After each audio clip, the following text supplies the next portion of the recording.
21শে জানুয়ারির মধ্যেই শিক্ষক নিয়োগ, একাদশ দ্বাদশের শিক্ষক নিয়োগ। 21শে জানুয়ারির মধ্যেই শিক্ষক নিয়োগ, একাদশ দ্বাদশের শিক্ষক নিয়োগ।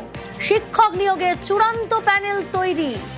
কত পদের জন্য এই প্যানেল তৈরি এসএসসির, কি জানা যাচ্ছে এই বিষয়ে আরো বিস্তারিত জানাবে সোমরাজ রয়েছে আমার সঙ্গে। সোমরাজ, দেখো, একাদশ দ্বাদশের যে শিক্ষক নিয়োগের চূড়ান্ত প্যানেল সেটি প্রকাশ করে দেওয়া হচ্ছে স্কুল সার্ভিস কমিশনের তরফে। ডেডলাইন 21শে জানুয়ারি।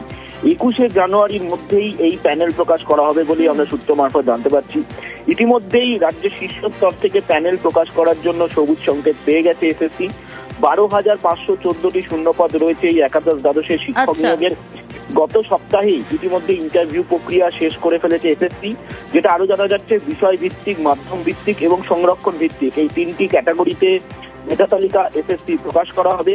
এই মেধা তালিকা প্রকাশের 7 দিনের মধ্যেই এসএসসি কাউন্সিলিং শুরু করবে, অর্থাৎ কে কোন স্কুলে চাকরি করবেন তার জন্য অপশন দেওয়া হবে সকল পরীক্ষার্থীদের মধ্যে থেকে, এবং তারা সেই অপশন তারপর এসএসসির তরফে সুপারিশপত্র দিয়ে দেওয়া হবে।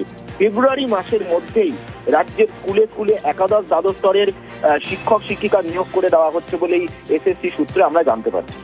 সোমরাজ, চূড়ান্ত তালিকা প্রকাশের ঠিক কতদিন পর চাকরি, এ বিষয়ে কি তথ্য?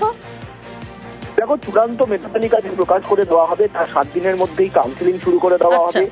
অর্থাৎ কাউন্সিলিং বলতে বোঝায় যারা সফল পরীক্ষার্থী হবেন তারা কে কোন স্কুলে চাকরি করবেন তাদের কাছে স্কুলের তালিকা দিয়ে দেওয়া হবে। সেই অনুযায়ী প্রার্থীরা তাদের স্কুল পছন্দ করবেন এবং তারপর এসএসসির তরফে রেকমেন্ডেশন লেটার অর্থাৎ সুপারিশপত্র দেওয়া হবে। সেই রেকমেন্ডেশন লেটার পাওয়ার পর তারপর তাদের নিয়োগপত্র দেওয়া হবে। অর্থাৎ গোটা প্রক্রিয়াটি করতে 15 দিন সময় লাগবে। সেই জন্যই মনে করা হচ্ছে ফেব্রুয়ারি মাসের মাঝামাঝি স্কুল সার্ভিস কমিশনের তরফে একাদশ দ্বাদশের নয়া শিক্ষক শিক্ষিকা স্কুলে স্কুলে নিয়োগ করে দেওয়া হবে। বেশ।